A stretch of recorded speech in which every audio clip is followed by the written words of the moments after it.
Hi అండి, welcome back to కథల పొదరిల్లు. Please ముందుగా వీడియోకి ఒక చిన్న లైక్ చేయండి. లైక్తో పాటు హైప్ ఇవ్వండి. కొత్తగా ఎవరైనా మన ఛానల్ని చూస్తే ప్లీజ్ సబ్స్క్రైబ్ చేసుకోండి.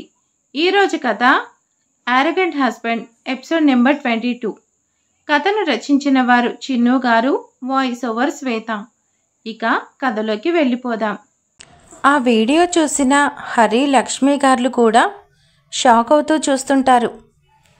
మా అమ్మాయి నిప్పు అని ఎన్నెన్నో చెప్పారు, ఇప్పుడు అదే మాట చెప్తారా? వాడెవడో మెకానిక్ అంట, వాడితో ప్రేమాయణం మొదలుపెట్టింది. నాతో పెళ్లి కొప్పుకొని మీ అమ్మాయి చేసే పనులు ఇవేనా? జానకి ఈ రోజుతో ఎగ్జామ్స్ అయిపోయాయి, మనకి పెద్ద టెన్షన్ తీరిపోయింది అంటూ ఊపిరి పీల్చుకుంటూ జానకి పక్కన నడుస్తుంది స్వాతి. జానకి మాత్రం హర్ష గురించి ఆలోచిస్తూ నడుస్తూ ముందుకొస్తుంది. అలా వస్తున్న తనకి అందరూ వాళ్ళని వింతగా చూస్తుంటే ఏమైంది, వీళ్ళు నన్నిలా చూస్తున్నారు అంటూ అనుకుంటూ ఉంది. జానకిని లవ్ ప్రపోజల్ భలే ఉంది, మీ పేర్ సోషల్ మీడియాలో హల్చల్ చేస్తుంది. యూట్యూబ్ లక్కీ జానకి, కుర్రాడు హీరోలాగా ఉన్నాడు అంటూ నవ్వుతూ వస్తుంది తన ఫ్రెండ్ జయ. ఏమంటున్నావు జయ అంటూ అర్థం కాక అడుగుతుంది. అదే జానకి, మార్నింగ్ నీకు నీ లవర్ తన ప్రేమను ప్రపోజ్ చేశాడు కదా, అదేనే, ఒకసారి చూడు అంటూ తన ఫోన్ చూపిస్తుంది. అందులో మోస్ట్ లవలబుల్ కపుల్ అని ట్రెండింగ్స్ ఇన్ సోషల్ మీడియా, గగనానికి ఎగిరిన ప్రేమ పావురాలు అంటూ క్యాప్షన్తో హర్ష తనకి ముద్దు పెట్టడం చూసి షాక్ అవుతుంది. అదంతా చూస్తూ జానకి కాళ్ళ కింద భూమి కదిలిపోతుంది అన్నట్టు ఉంటే, ఎవరు ఇదంతా చేశారు అంటూ అడుగుతుంది. ఏమో జానకి, వీడియో వెబ్సైట్లో గ్రేట్ లవలబుల్ కపుల్ అని పోస్ట్ చేశారు. ఇప్పుడు ఎక్కడ చూసినా ఈజెంటే టాక్ ఆఫ్ ది టౌన్ అయ్యింది జానకి అని అంటుంటే, జానకి ఆ ఫోన్ అక్కడే పడేసి వెంటనే కిందకి వెళ్ళి కనిపించిన ఆటో ఎక్కేసి ఇంటికి స్టార్ట్ అవుతుంది. చెప్పు, నీ కూతురు ఇలా ఎక్కడ పడితే అక్కడ ఎవరితో పడితే వాళ్లతో తిరుగుతూ ముద్దులు పెట్టించుకుంది. ఇప్పుడు కూడా ఏం మాట్లాడవా? అసలు ఇప్పుడు నాకేం సమాధానం చెప్తారు?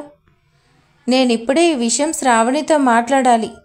శ్రావణి అంటూ అరుస్తూ ఉంటే జానకి అప్పుడే ఇంటికి వచ్చి మహేష్ అంటూ అరుస్తుంది.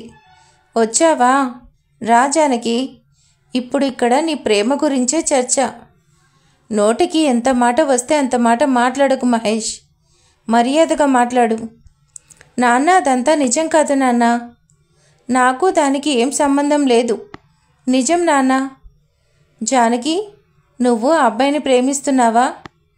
హరి గారు అడిగిన మాటకు హర్ష రూపం గుర్తొస్తుంటే మనసు చెప్పే సమాధానానికి మెదడు చెప్పే మాటలు తన మాటను పెదవుల దగ్గర ఆపేస్తుంది. జానకి, నిన్నే. లేదు అన్నట్టు తల అడ్డంగా ఊపుతుంది జానకి. ఆ అబ్బాయి ఎక్కడుంటాడు, నీకెలా తెలుసు అంటూ సూటిగా అడుగుతాడు. అది నాన్న, 2 నెలల క్రితం అంటూ మొత్తం చెప్పి, మళ్ళీ ఈరోజే నాన్న, తనని బాలాజీ అన్న మెకానిక్ షెడ్లో చూశాను. అంతే నాన్న, మా మధ్య ఏం లేదు. నేనెవరిని ప్రేమించలేదు, ప్రేమించను కూడా అంటూ ఏడుస్తూ చెప్తుంది. ఇన్ని రోజులు ఆగి నేనే తప్పు చేశాను, ఇంకా ఆగాను. రేపే నీ కూతురుతో నాకు పెళ్ళి. ఈ విషయంలో ఇంకో మాట లేదు. దీనితో నాకు ఎంగేజ్మెంట్ అయినప్పుడే ఇది నా సొంతం. ఇన్ని రోజులు ఎగ్జామ్స్ అంది, ఇప్పుడు ఇంకా నన్నెవరూ ఆపరు. చూడు జానకి, నువ్వేమన్నా పిచ్చి పనులు చేశావంటే నీ చెల్లెల గురించి అందరికీ తెలిసిపోతుంది, గుర్తుపెట్టుకో అంటూ వార్నింగ్ ఇచ్చేసి మహేష్ బయటికి వెళ్ళిపోతాడు. జానకి, ఏంటమ్మా ఇదంతా అంటూ లక్ష్మి గారు రాగానే తనని చుట్టేసి ఏడుస్తూ, నాకేం తెలీదమ్మా, అప్పటికీ తనకి నాకు ప్రేమ అంటే ఇష్టం లేదు అని చెప్పాను, కానీ తనే నా మాట వినలేదు. అలా చేస్తాడని నేను అనుకోలేదమ్మా అంటూ చెప్పుకుంటూ పోతుంది. జానకి, అయిపోయిందేదో అయిపోయింది, ఇప్పటికే మన పరువు పోయిందమ్మా. మహేష్ అయినా పెళ్లి చేసుకుంటా అంటున్నాడు. ఈ టైంలో మనకి ఇంకో దారి లేదమ్మా. నువ్వు ఈ పెళ్లి చేసుకో అని చెప్పడం కంటే నేను ఇంకే చెప్పలేకపోతున్నా. ఈ పెళ్ళికి ఒప్పుకోమ్మా. అది ఒప్పుకోకపోతే ఇంకా ఇలాంటి పని చేసిన దాన్ని ఇంట్లోని ఉంచుకొని ఏం చేస్తావు నాన్న అంటూ వస్తుంది శ్రావణి. శ్రావణి, చూసావా నాన్న, దీన్ని బయటకు పంపితే ఎలా తిరగడం మొదలుపెట్టిందో. ఇలాంటి దాన్ని అసలు మన ఇంట్లో ఉండనివ్వకూడదు. ఇప్పుడు ఇది మన అందరి దగ్గర నాటకాలు ఆడుతుంది. వాడితో ఎంత దూరం వెళ్ళిందో అది అడుగు నాన్న. చెల్లి, అదంతా నిజం కాదు, అలాంటిదేం కాదు. నువ్వు పొరపడుతున్నావు. మా మధ్య ఏం లేదు. ఆపు నువ్వు నీ నాటకాలు. నాన్న, దీన్ని రేపే ఇంట్లో నుంచి గెంటేయండి. ఇది మన ఇంట్లో ఉండడానికి వీల్లేదు. కుదరదు అంటే నేనే ఇంట్లో నుంచి కట్టుబట్టలతో బయటికి వెళ్ళిపోతాను. చెల్లి, వద్దు, నువ్వెక్కడికి వెళ్ళాల్సిన అవసరం లేదు. నేను ఆ పెళ్ళికి ఒప్పుకున్నాను కదా, ఇంకెందుకు, నేనే ఆ పెళ్ళి చేసుకుంటాను. నాన్న, ఇది ఈరోజు కూడా ఇంట్లో ఉండడానికి వీల్లేదు. దీన్ని ముందు బయటికి గెంటేయి. దీని ఇంట్లో ఉండకూడదు అంటూ జానకి జుట్టు పట్టుకొని పైకి లేపుతుంది. శ్రావణి, రేపు అమ్మాయికి పెళ్ళి కదమ్మా. ఇప్పుడు బయటకెందుకమ్మా, ఈరోజు ఇక్కడే ఉండనివ్వు. అమ్మా, ఇదంటే నీకెంత ప్రేమ. తప్పు చేసినా తప్పుడు దాన్ని ఇలానే ఉండనిస్తావా? అది మాత్రమే మీకు ఇష్టమా? నేనంటే మీకు ఇష్టం లేదా? అందుకేనా దాన్ని ఇక్కడే ఉండమంటున్నావు? అది కాదమ్మా. ఏది కాదు? ఇది ఇంట్లో ఉండడానికి వీలేదు. ఆ రోజు నేను తప్పు చేస్తే ఆ ముసల్ది నన్ను బయటే ఉంచింది. ఇప్పుడు ఇది కూడా అలానే ఉండాలి. అప్పుడే కదా నేను పడ్డ బాధలు దీనికి కూడా తెలిసేది అంటూ బయటకు గెంటి తలుపేస్తుంది శ్రావణి. ఇద్దరూ కూడా ఏం చేయలేక మౌనంగా చూస్తుంటారు. జానకి ఆ ఇంటి తలుపు బయట కూర్చొని ఉంది బాధగా. హర్షభయ్య, మీరెందుకు ఇలా చేశారు? ఆ వీడియో వల్ల జానకికి ఎంత ప్రాబ్లం అవుతుంది? బాలాజీ, అది నేను కావాలనేసి చేయలేదు. అసలు అలా అవుతుందని కూడా నాకు తెలీదు. నాకే తెలియకుండా మిస్టేక్ చేశాను. నేను ఇప్పుడే జానుని చూడాలి అంటూ బయటకు వెళ్తున్నాడు. హర్షభయ్య, ఇప్పుడు వెళ్తే పెద్ద గొడవలు అవుతాయి. వద్దు భయ్యా, అక్కడ నా ప్రాణం బాధపడుతూ ఉంది. పైగా దానికి కారణం నేను. నా ప్రాణం అక్కడ అలా ఏడుస్తూ ఉంటే నేనెలా ఇక్కడ ఉంటాను? నా లోకం అదే. ఎన్ని ప్రాబ్లమ్స్ అయినా తన కోసం ఫేస్ చేస్తాను. నాకు జాను అడ్రస్ చెప్పు చాలు అంటూ అడ్రస్ అడిగి అక్కడి నుంచి జాను ఇంటికి వెళ్తాడు. అప్పటికే జానకిని ఇంటి నుంచి బయటకు గెంటేయడం వల్ల జానకి అక్కడే తలుపు దగ్గర కూర్చొని ఉంటుంది. జాను అంటూ అక్కడికి వచ్చి జానకి అక్కడ ఏడుస్తూ ఉండడం చూసి జానకి ముందు మోకాళ్ళపై కూర్చొని జాను అంటూ తన ముందుకు చెయ్యి పెడుతూ చిన్నగా పిలుస్తాడు. జానకి తన వైపు చూడగానే జాను ఇలా అవుతుందని అనుకోలేదు. నేను కావాలని చేయలేదు. ఏదేమైనా నా వల్ల నీకు ప్రాబ్లం అయింది. అందుకే నా వల్ల వచ్చిన ప్రాబ్లం నేనే క్లియర్ చేస్తాను. నువ్వు ఒప్పుకుంటే నేను అంటూ తన తల మీద గట్టిగా దెబ్బ తగలడంతో అమ్మ అంటూ తల పట్టుకుంటాడు. జానకి కంగారుగా అటువైపు చూస్తుంటే హర్ష కూడా తల పట్టుకొని వెనక్కి తిరుగుతాడు. కర్ర పట్టుకొని కోపంగా చూస్తూ, ఎంత ధైర్యం ఉంటే నేను పెళ్లి చేసుకోబోయే అమ్మాయికే ముద్దు పెడతావు? అది నాకు కాబోయే పెళ్ళం. దాని జోలికి వస్తే చంపేస్తా. పెళ్ళం అన్న మాట వినగానే అంత నొప్పిలోనూ కోపంగా మహేష్ మీదకు వెళ్తూ, జాను నాది, నువ్వెవడో కూడా నాకు తెలీదు. ఇంకోసారి నా జాను గురించి తప్పుగా మాట్లాడావో అక్కడే చంపేస్తాను అంటూ తన గొంతు మీద పట్టు బిగిస్తాడు. మహేష్ కూడా హర్ష మీదకి రావడంతో ఇద్దరూ తలపడి కొట్టుకుంటుంటే చుట్టుపక్కల వాళ్ళు చూస్తున్నారు. హర్ష తన మీదకు వస్తున్న మహేష్కి చుక్కలు చూపిస్తూ కొడుతూ ఉంటే మహేష్ జానకి వైపు చూస్తూ నిజం చెప్పేనా అన్నట్టు చూస్తాడు. జానకి పరిగెడుతూ హర్ష దగ్గరకు వచ్చి హర్ష గారు వదలండి అంటూ వెనక్కి లాగి తన చెంప మీద లాగి పెట్టి కొడుతుంది. జాను, మీరు ఇప్పటి వరకు చేసిన రచ్చ చాలు. ఇంకా నా పరువు బజారు పాలు చేయకండి. నాకు ఎంగేజ్మెంట్ కూడా అయిపోయింది. రేపే నా పెళ్ళి. మీరింకా ఇప్పుడన్నా నన్ను వదిలేయండి. మీకు దండం పెడతాను. నాకు మీరంటే ఇష్టం లేదు. జాను, ఒక్కసారి నన్ను చూసి ఆ మాట చెప్పు. నిజంగా నేనంటే నీకు ఇష్టం లేదా? నా కళ్ళలోకి చూసి అదే మాట చెప్పు జాను అంటూ హర్ష జానకి మొహం పట్టుకొని తన కళ్ళలోకి సూటిగా చూస్తాడు. జానకి హర్ష వైపు చూసి తన కళ్ళ వైపు అంతే చూస్తూ ఉంది. చెప్పు జాను, నేనంటే నీకు ప్రేమ లేదు అని. ఒక్క మాట చెప్పు, అప్పుడు నీకు దూరంగా కనపడకుండా వెళ్ళిపోతాను. చెప్పు జాను అని అంటుంటే మహేష్ తన పక్కనే ఉన్న రాడ్ తీసుకొని హర్ష తల మీద గట్టిగా కొడతాడు. జానకి కళ్ళలోకి చూస్తూనే జాను అంటూ తల పట్టుకొని అలానే కింద పడిపోతాడు. హర్ష గారు అంటూ తన మీద చిందిన హర్ష రక్తాన్ని తేరుకొని ఏడుస్తూ కింద పడిన హర్ష చెంపలు తడుతూ ఉంది.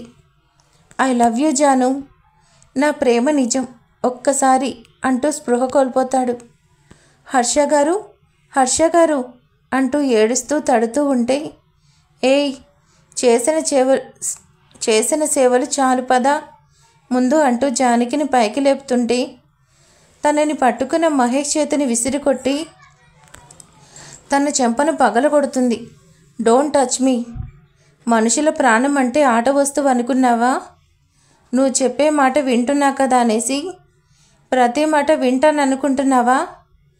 ప్రాణం విలువ తెలియని నువ్వు నన్ను పట్టుకోవాలని చూస్తే చచ్చిపోతావు. ఛీ! హర్ష గారు అంటూ జానకి తన దగ్గరకు వెళ్తుంది. అమ్మ జానకి, నాన్న మీరేం భయపడకండి. నేనెక్కడికి వెళ్ళిపోను. ఇచ్చిన మాట తప్పను. అలానే ఓ ప్రాణం పోతున్నా కూడా చూస్తుండలేను. తనని హాస్పిటల్కి తీసుకెళ్తున్నా. జానకి, నువ్వు ఈ టైంలో వెళ్తే మా పరువేం కావాలి? ఇప్పటికే అబ్బాయి వల్ల సగం పరువు పోయింది. జానకి చివాలున వాళ్ళ వైపు ఓ చూపు చూస్తుంది. అర్ధరాత్రి కూతుర్ని బయట ఉన్నప్పుడు మీ పరువు పోలేదా నాన్న అన్నట్టు ప్రశ్నిస్తుంటే ఇంకేం మాట్లాడకుండా మౌనంగా ఉన్నాడు. అక్కడే ఉండి చూస్తున్న బాలాజీని పిలిచి అన్న త్వరగా సాయం పట్టు అంటూ హర్షని హాస్పిటల్కి తీసుకెళ్తారు ఇద్దరు. జానకి హాస్పిటల్లో హర్షకి ట్రీట్మెంట్ జరుగుతూ ఉంటే అక్కడే హర్ష కోసం చూస్తూ ఉంది.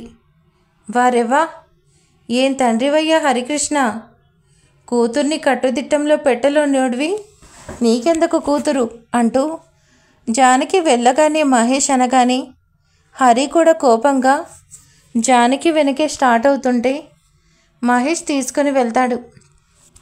హాస్పిటల్లో చూస్తూ ఉన్న జానకి దగ్గరికి వెళ్ళి జానకి, హాస్పిటల్కి తీసుకొచ్చావు, బ్రతికించావు, చేసిన మంచి చాలు, పోయిన పరువు చాలు, పద, రేపే నీకు పెళ్ళి. నాన్న అక్కడ హర్ష, నీకు రేపు పెళ్ళి జానకి, అది మర్చిపోకు, పోయిన పరువు చాలు పద అంటూ జానకి మాట వినకుండా తనని తీసుకుని ఇంటికి వెళ్తాడు. బాలాజీ అదంతా చూస్తూ మౌనంగా ఉంటాడు. జానకి కూడా వాళ్ళ నాన్న వెనకే ఇంటికి వెళ్తుంది. మావయ్య, 10కి పెళ్ళి, మీ అమ్మాయిని బుద్ధిగా ఉండమని చెప్పండి అంటూ చెప్పి మహేష్ బయటికి వెళ్ళిపోతాడు. జానకి అక్కడే కూర్చొని తెల్లార్లు ఏడుస్తూ ఉంది. తెల్లారేసరికి పెళ్లి పనులు మొదలవగానే లక్ష్మి జానకిని పెళ్లి కూతురుగా రెడీ చేసింది. అమ్మా జానకి, పదమ్మా, పెళ్ళికి సమయం అవుతుంది. అమ్మా, ఒకసారి నేను చెల్లిని కలిసి వస్తాను. వద్దమ్మా, ఒక్కసారమ్మా, కాదు అనకు. మళ్ళీ తనని కలుస్తానో కలవను. శ్రావణి, హా జానకి, పెళ్లి కూతురు పెళ్లి చేసుకుంటున్నావా? అవును శ్రావణి, నీకు ఆనందమేగా. ఇప్పుడన్నా నన్ను ఒకసారి అక్క అని పిలుస్తావా చెల్లి? అది ఈ జన్మలో జరగదు జానకి. నువ్వు చేసిన తప్పు నాతో కలిసి పుట్టడం, నాకు అన్నిటికీ అడ్డంగా రావడం, అదే నువ్వు చేసిన తప్పు. నువ్వు పోతూనే నాకు ఆనందం. నీకు నచ్చినట్టే వెళ్ళిపోతున్నా చెల్లి. ఇక నుంచి అమ్మా నాన్నని నువ్వే బాగా చూసుకో అంటూ వెళ్ళిపోతుంటే, జానకి ఆగవే. ఇప్పుడు ఈ గడప దాటిపోతున్న నువ్వు మళ్ళీ ఎప్పటికీ ఇంటికి తిరిగి రాకు. నా అమ్మా నాన్నల్ని కలుసుకోవాలని కానీ, మళ్ళీ వాళ్ళ దగ్గరికి రావాలనేసి కానీ చూశావో, ఈసారి నిన్ను కాదు వాళ్ళని చంపేస్తాను. ఇంకెప్పటికీ నువ్వు నా ఇంటికి రాకూడదు. వాళ్ళకి నేను మాత్రమే కూతుర్ని, నేనొక్కదాన్నే కూతుర్ని. లేదు చెల్లి, నేనెప్పుడూ రాను. నువ్వు మాత్రం అమ్మా నాన్నతో ఆనందంగా ఉండు అంటూ ఏడుస్తూ బయటకు వెళ్ళిపోతుంది. బెడ్ మీద స్పృహ లేకుండా ఉన్న హర్ష జాను అంటూ ఒక్కసారిగా కళ్ళు తెరవగానే జాను జాను అంటూ ఫ్రస్ట్రేట్ అవుతూ ఉంటాడు. బాలాజీ, జాను ఎక్కడా? నేను తనని చూడాలి. జానకికి ఈరోజే పెళ్లి చేస్తున్నారు అని బాలాజీ చెప్పగానే, పెళ్ళెక్కడా అంటూ హర్ష కోపంగా అంటూనే పైకి లేస్తాడు. బాలాజీ జానకి పెళ్లి అడ్రస్ చెప్పగానే హుటాహుటిన పెళ్లి జరిగే ప్లేస్కి వెళ్తాడు. జానకి పక్కనే కూర్చొని అనుకున్నది సాధించాను అంటూ నవ్వుతూ చూస్తున్నాడు.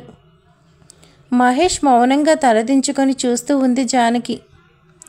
ముహూర్తం టైం అవ్వడంతో మహేష్ తాళిని తీసుకొని జానకి వైపు చూస్తూ, జానకి, ఈ రోజుతో నువ్వు నా సొంతం అవుతున్నావు అని నవ్వుకుంటూ పైకి లేచి జానకి ముందు వంగి తాళి కట్టబోతాడు.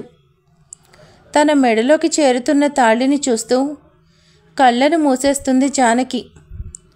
కన్నులు మూసిన జానకి, జాను నా సొంతం, జాను మెళ్ళో తాళి కడితే అది హర్ష మాత్రమే అంటున్న మాటలకు కళ్ళు తెరిచేసరికి తన కళ్ళ ముందు హర్ష తన మెళ్ళో తాళి కట్టడం చూసి అంతే చూస్తూ ఉంది.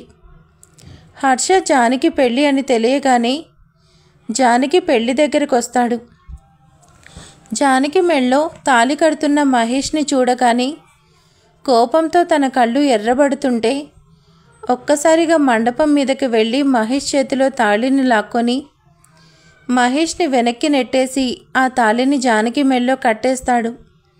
జాను నా ప్రాణం, జాను నా జీవితం, జాను మెళ్ళో తాళి కడితే అది నేను మాత్రమే, అంతేకాని ఎవరైనా నా జాను జోలికొస్తే చచ్చిపోతారు అంటూ చెప్తూ తన వైపు చూస్తున్న జానకిని పెళ్లిపీటల ముందు నుంచి లేపి తన నడుం చుట్టూ చేతులేసి తన కళ్ళలోకి చూస్తూ, జాను ఐ లవ్ యూ, జాను నాకు నువ్వంటే ప్రాణం, నా జాను మెళ్ళో తాళి కట్టేది హర్ష మాత్రమే, నీకిష్టం ఉన్నా లేకున్నా కూడా నీ మెళ్ళో తాళి కట్టేది నేనే, ఈ జన్మకే కాదు ఎన్ని జన్మలైనా కూడా నువ్వే నా భార్య అండ్ నేనే నీ భర్తను. ఐ లవ్ యూ జాను, మళ్ళీ చెప్తున్నా గుర్తు పెట్టుకో, ఐ లవ్ యూ, నిన్ను మాత్రం వదలను. రేయ్, ఏం చేస్తున్నావు? నా కూతురు మెళ్ళో తాళి కడతావా? జానకి ఆ తాళి తెంచి వాడి మొహాన కొట్టు అంటూ జానకి మెళ్ళో తాళి పట్టుకుంటాడు హరికృష్ణ. నాన్న, ఆడపిల్ల మెళ్ళో తాళి ఒక్కసారి పడుతుంది. ఇప్పుడు నాకు పెళ్ళైంది నాన్న, నా వల్ల కాదు. హలో మావయ్య, విన్నారుగా? ఇప్పుడు జాను నా వైఫ్. మమ్మల్ని విడదీయాలని చూస్తే మాత్రం నేనెవ్వరిని వదలను. నా కూతుర్ని మాయ చేసి దాని మెళ్ళో తాళి కట్టి పెళ్ళమంటావా నిన్ను? నాన్న ఆగండి నాన్న, గొడవ చేయకండి. నన్నే ఎదిరించి అందరి ముందు నా పరువు పోయేలా చేశావు. ఇంక నువ్వు నా కూతురు కాదు. లక్ష్మి, జాను నువ్వు ఒకరి మాట వినాల్సిన అవసరం లేదు. నువ్వు నా వైఫ్ అంటూ తన చేతిని పట్టుకొని, ఈ చెయ్యి కల్లో కూడా వదలను జాను అంటూ జానకి చేయి పట్టుకొని ముందుకు వెళ్తాడు. వెనకే జానకి నడుస్తుంటే వాళ్ళ మీదకొస్తున్న మహేష్ కడుపులో గట్టిగా పంచించి, జాను నా భార్య జోలికొస్తే చచ్చిపోతావు అది నాది అంటూ జానకిని తీసుకుని వెళ్ళిపోతాడు. డోర్ సౌండ్ మోగడంతో హర్ష మొబైల్ రింగ్ అవ్వడంతో జానకి ఇద్దరు ఒకేసారి గతం నుంచి బయటకు వచ్చేస్తాడు. ఇప్పుడు ప్రజెంట్.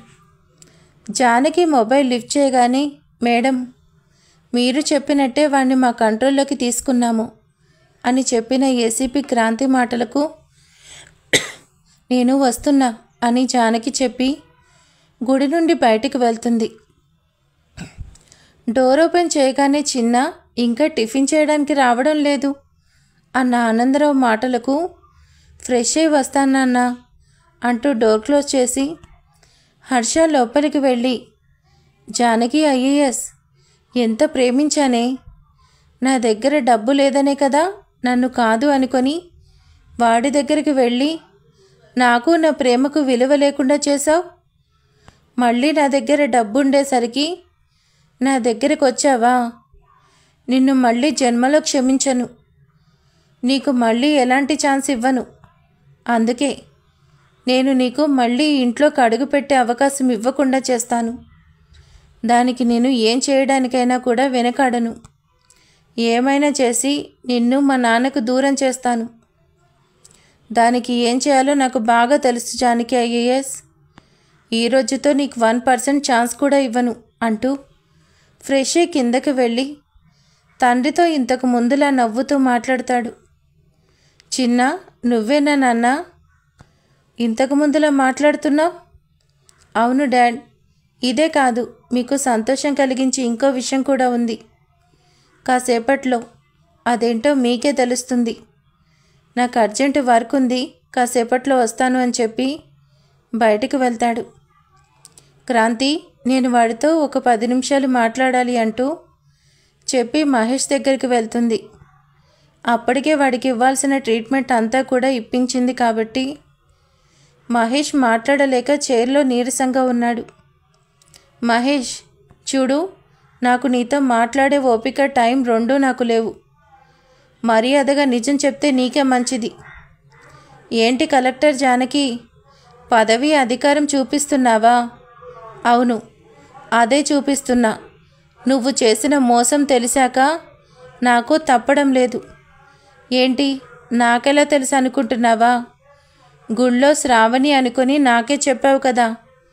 ఇక చెప్పు, మొత్తం చెప్తే ప్రాణాలతో అన్న ఉంటావు, లేకపోతే కోటాలో చచ్చిపోతావు అని అనగానే నోటిలోని ఊట పక్కకు వస్తూ, నీకు కావాల్సిందంతా చెప్తాను జానకి, నన్నేం చేయకు అంటూ జానకికి వాళ్ళు చేసింది మొత్తం ఆర్డర్లో చెప్పేస్తాడు.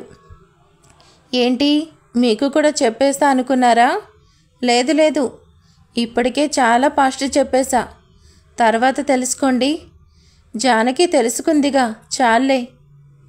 జానకి కోపంగా మహేష్ని చూస్తూ వచ్చి, అసలు నువ్వు మనిషివేనా? మీ ఆనందం కోసం ఇంత దుర్మార్గం చేస్తారా అని ఆ చెంప ఈ చెంప వాయించేసి, నీ వల్ల నేను బాధపడింది కంటే హర్ష గారు ఎక్కువ బాధపడ్డారు. నిజం తెలియక మేమిద్దరం నీ వల్ల ఎవరికి ఎవరం కాకుండా పోయాం అంటూ ఏడుస్తూ కింద కూలబడుతుంది. హర్ష గారు అసలు నన్ను అంటూ ఇంకా మాట్లాడలేక ఏడుస్తూ ఉంటే మహేష్ చూసి నవ్వుతున్నాడు. ఏడువు జానకి, ఏడువు, మాకు అదే కావాలి. ఛీ, నేను ఏడవడం కాదు, ఆయనకి నిజం తెలిసిన రోజు నీకు ఏడవడానికి కూడా శక్తి లేకుండా చేస్తాడు. నన్ను అన్ని మాటలు అన్నాడు అంటే మీ వల్ల హర్ష గారు ఎంత బాధపడుంటారో. నా జీవితాన్ని నాశనం చేశాను అనుకున్నావు, కానీ అలా ఎప్పటికీ కానివ్వను అంటూ అక్కడి నుంచి లేచి బయటకు వెళ్తుంది. ఏసీపీ గారు, చాలా థ్యాంక్స్ అండి, వాడిని మీ కస్టడీలోనే ఉంచండి, నేను మళ్ళీ వస్తాను అంటూ జానకి బయటికి వెళ్తుంది.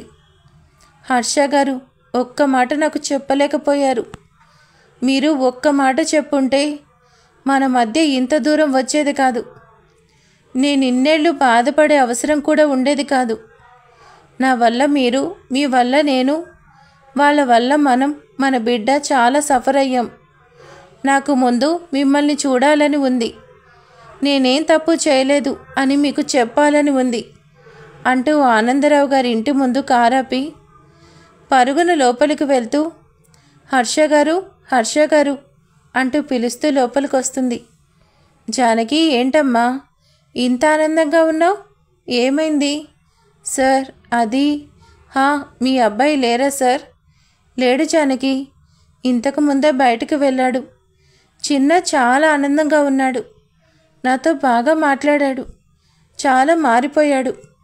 నువ్వేంటమ్మా ఇంత ఆనందంగా ఉన్నావు? అది సార్, ఏం లేదు, మీ అబ్బాయి వచ్చాక చెప్తాను, వస్తాను సార్ అంటూ బయటకు వెళ్తుంది. బయటకు వెళ్తూ లేదు లేదు, హర్ష గారు వచ్చే వరకు నేను ఇక్కడే ఉంటాను అంటూ అక్కడే కార్కి ఆనుకుని హర్ష కోసం వెయిట్ చేస్తూ ఉంది. 2 గంటలైనా కూడా నిల్చున్న చోటు నుంచే కదలకుండా అలానే ఉంది హర్ష కోసం. సమయం గడుస్తున్నా కూడా తన మనసు ఆగడం లేదు, అలానే ఉంది. అప్పుడే గేట్ దాటి వస్తున్న హర్ష కార్ చూసి ఆనందంగా చూస్తూ ఉంది. హర్ష కార్ ఆగగానే ఒక పక్క భయం వేస్తున్నా కూడా ధైర్యంగా హర్ష దగ్గరికి వచ్చి, హర్ష గారు మీతో మాట్లాడాలి అంటూ కార్ దిగుతున్న హర్షని చూసి అంటుంది. అప్పుడే కార్ దిగుతున్న తారాని చూసి చెప్పకుండా ఆగిపోతుంది. హర్షి, ఏంటి కలెక్టర్ నీతో ఏదో మాట్లాడాలి అంటుంది? అదే చూసి వస్తాను, నువ్వు వెళ్ళు Tara, I will join with you అంటూ తారాని లోపలికి పంపిస్తాడు. జానకి వైపు సీరియస్గా చూస్తూ, హేయ్, నీకు చాలాసార్లు చెప్పాను నన్ను అలా పిలవద్దు అనేసి, సిగ్గులేదా? ఇంకా అలానే అంటున్నావు? అయినా ఇప్పుడు మనకి ఎలాంటి సంబంధం లేదు, పోవే బయటికి. అది కాదండి, మీతో మాట్లాడాలి అనేసి 2 గంటల నుంచి ఇక్కడే నిలబడి ఉన్నాను. ఒక్కసారి నేను చెప్పేది వినండి. నా కోసం ఇక్కడే నిలబడడం ఎందుకు? పొయ్యి బజార్లో నిలబడితే ఎవడో ఒకడు వచ్చేవాడుగా, నీ అవసరం కూడా తీరేది జానకి. ఐఏఎస్ అంటూ తన మొహాన వాలెట్ తీసి మనీ విసిరేసి, నీ వెయిటింగ్ ఛార్జెస్ తీసుకొని పోవే బయటికి. నాతో మాట్లాడడం కాదు, నా ఇంట్లో కాలు పెట్టే రైట్ కూడా నీకు లేదు. నువ్వు చెప్పే అబద్ధాలు నేను విననే, పోవే బయటికి అంటూ తిరిగి చూడకుండా లోపలికి వెళ్ళిపోతాడు. హర్ష అన్న మాటలు గుండెను తూట్లు పడుస్తుంటే అక్కడే చతికిల పడుతుంది. ఎందుకు హర్ష గారు ప్రతిసారి మీ మాటలతో నన్ను మళ్ళీ మళ్ళీ చంపుతారు? మీరు అనే మాటలకు నాకు బ్రతకాలన్న ఆశ కూడా చంపేస్తున్నారు. నన్ను ఇంతే అర్థం చేసుకున్నారా? అంత ప్రేమించా అన్నారు, ఇదేనా మీ ప్రేమ? హర్ష, మన బంధాన్ని 4 పచ్చనొట్లతో తూస్తారా? ముందు నీకు నిజం తెలియాలి హర్ష గారు అంటూ కళ్ళు తుడుచుకుంటూ పైకి లేచి లోపలికి వెళ్తూ అక్కడ జరిగేది చూస్తూ తన అడుగు గడప దగ్గర ఆగిపోతుంటే పగిలిన గుండెతో 2 అడుగులు వెనక్కి వేస్తూ పడబోతూ గడపను సపోర్టుగా పట్టుకుంటుంది. చూసారు కదా సిరీస్ని. అసలు ఈరోజు చాలా ఇంట్రెస్టింగ్గా ఉంది కదా స్టోరీ. హర్ష జానకిని పెళ్లి చేసుకున్నది, అలాగే మహేష్ జానకికి ఏ విషయం చెప్పాడు, జానకికి ఎలా నిజం తెలిసింది, అది చెప్పాలని ఇక హర్ష దగ్గరికి వచ్చింది కదా జానకి.